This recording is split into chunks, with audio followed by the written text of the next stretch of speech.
Ya pemirsa, di tengah pertemuan virtual Direksi Bursa Efek Indonesia dan Otoritas Jasa Keuangan dengan MSCI sore ini, indeks harga saham gabungan masih kebakaran. Pasar keuangan Indonesia diperkirakan masih bergerak volatil pada pekan pertama Februari 2026. Tekanan datang dari kombinasi faktor eksternal dan domestik yang berlangsung bersamaan, mulai dari kembali terjadinya partial shutdown pemerintah Amerika Serikat hingga dinamika internal pasar keuangan Indonesia. Huru-hara Bursa Efek Indonesia memang masih menjadi top of mind netizen. Kita coba bacakan beberapa di antaranya. Ada komen dari Deep State Code. Minggu lalu gue bilang expect selling pressure. Sentimen global lagi kejam. IHSG dan IDR kurang fit dalam short term. Gampang digoyang headline. Double punches, technical and sentiment shock. Maksudnya apa sih? Apa ini maksudnya sentiment shock? Ini apa? Bahasanya lumayan ini ya, sophisticated ya. Sophisticated nih bacanya. Padahal maksudnya mau ngomong apa sih? Kebakaran gitu kan. Intinya Panggil turun damkar. aja. Ya mungkin itu keluh kesah aja. Mungkin Oke. salah satu investor yang portofolionya lagi merah menyala kayaknya ya. Gitu. Jadi memang sebenarnya nggak ada apa-apa kan? Sebenarnya ini Sebenarnya emang kalau karena dari data dalam negerinya kan tadi bagus ya yang dirilis oleh BPS sebenarnya nggak ada masalah dan Menteri Keuangan juga bilang fundamental ekonomi Indonesia nggak ada yang masalah juga sebenarnya. Ini murni karena sentimen dari luar aja sih gitu termasuk oke. salah satu dari MSCI gitu ya. Oke.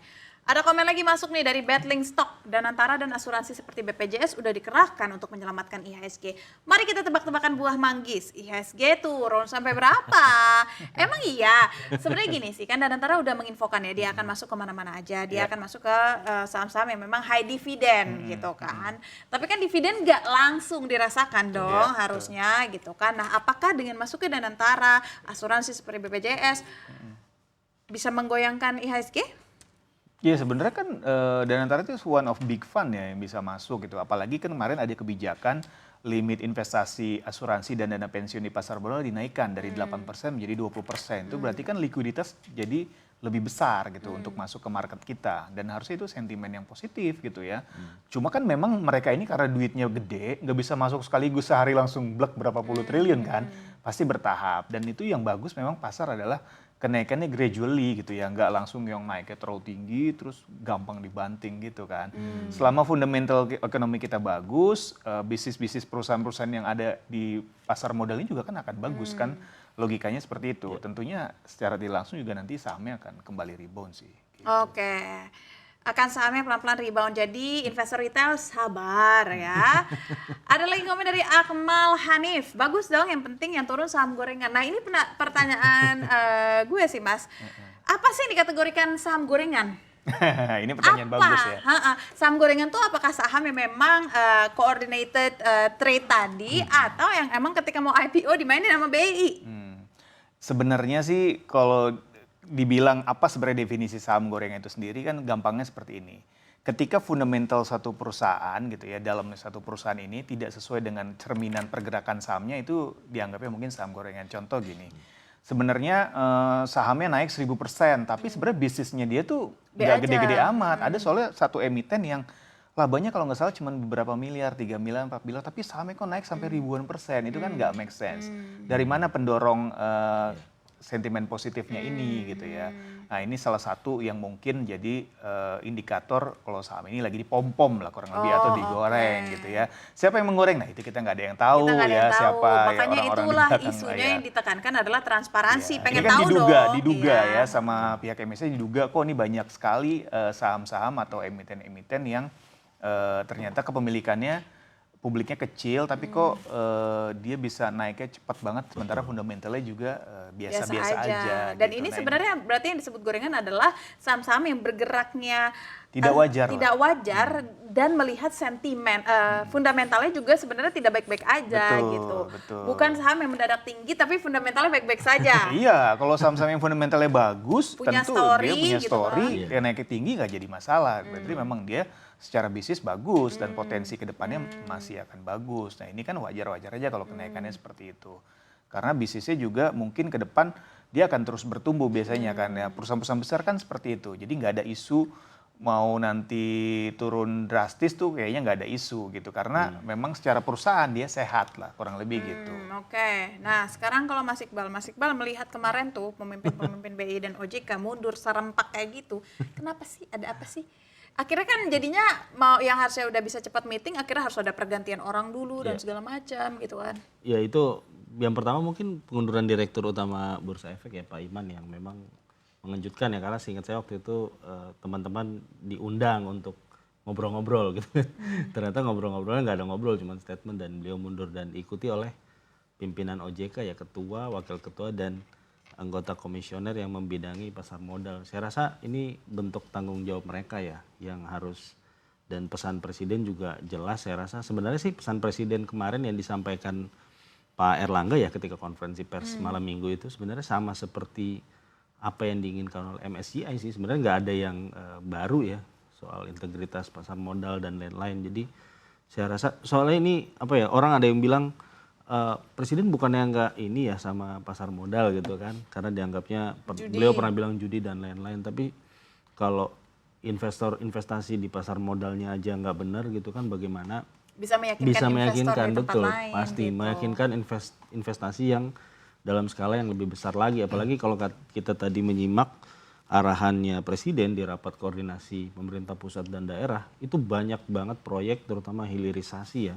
Itu pasti membutuhkan dana yang menurut saya dana asing yang sangat besar ya. Iya, Dari bauksit sampai bahkan rumput laut dan lain-lain gitu. Jadi ini harus paralel juga ya, investasi di pasar modalnya membaik dan ujung-ujungnya diinvestasi di sektor yang lain.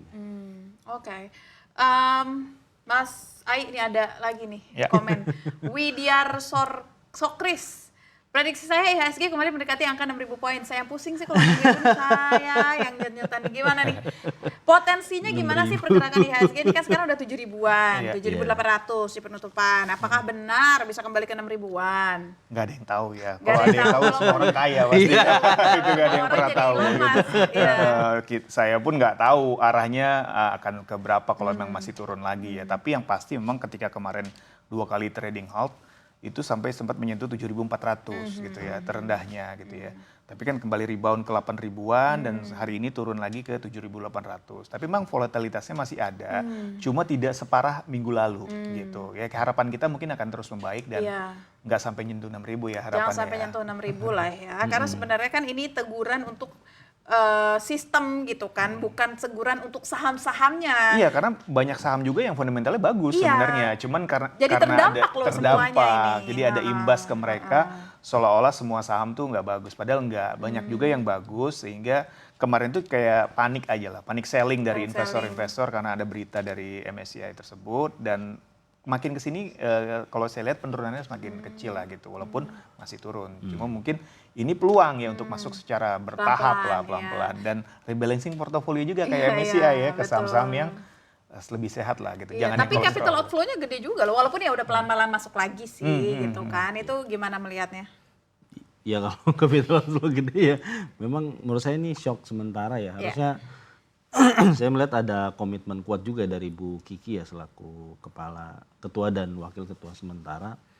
Banyak janji yang kemarin ya, terutama soal penegakan hukum ya, walaupun saya juga masih mempertanyakan juga penegakan hukumnya yang seperti apa gitu. Apakah aparat penegak hukum yang proaktif gitu ya, atau menunggu laporan atau seperti apa, itu juga masih belum clear sebenarnya.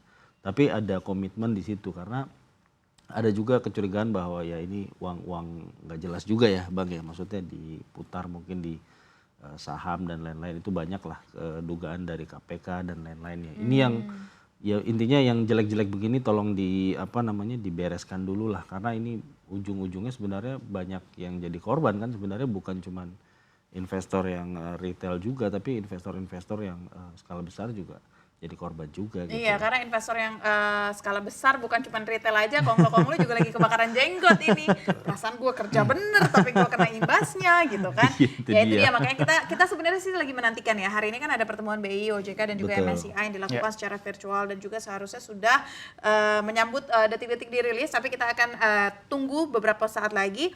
Dan jika kalau kita lihat nih ya, sampai dengan Mei 2026 Mas Ai, ini nggak berhasil dipulihkan, walaupun pasti kita percaya pemerintah pasti bergerak karena untuk turun emerging market ke frontier itu dampaknya besar sekali, bukan hanya kehilangan cuan di pasar saham aja, tapi kan secara ekonomi juga akan kehilangan banyak peluang gitu. Betul.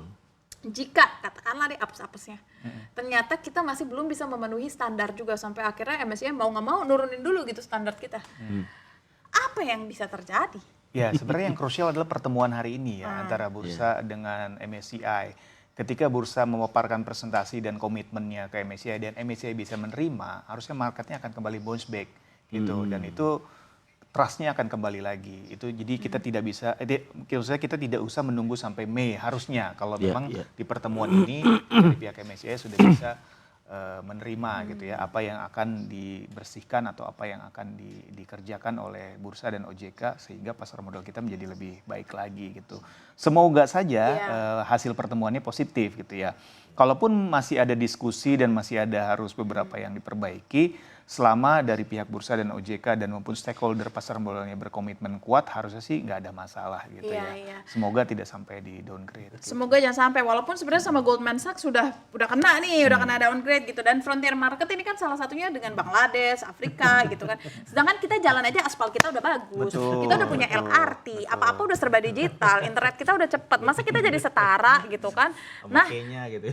makanya. Nah kalau memang ini terjadi, berarti artinya apakah ini tuh sebenarnya tanda-tanda Indonesia tuh benar-benar dipantau loh sama asing gitu kan.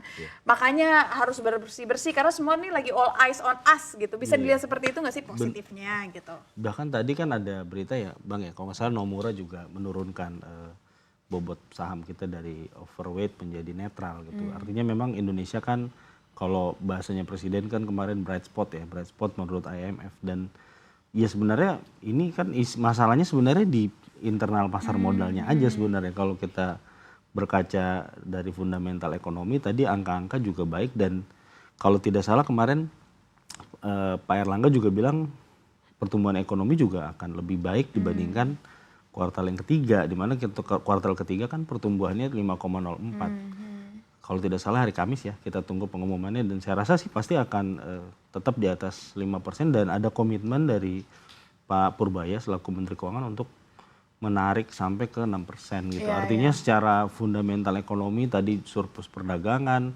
kemudian juga PMI manufaktur sebenarnya semua masih dalam angka yang baik ya, kecuali mungkin kita tunggu nanti defisit APBN ya. Karena ada kekhawatiran kemarin sampai menyentuh 2,92% dari GDP. Mudah-mudahan di tahun ini bisa lebih lebih tertib mungkin dari sisi defisitnya sih. Iya, oke lah.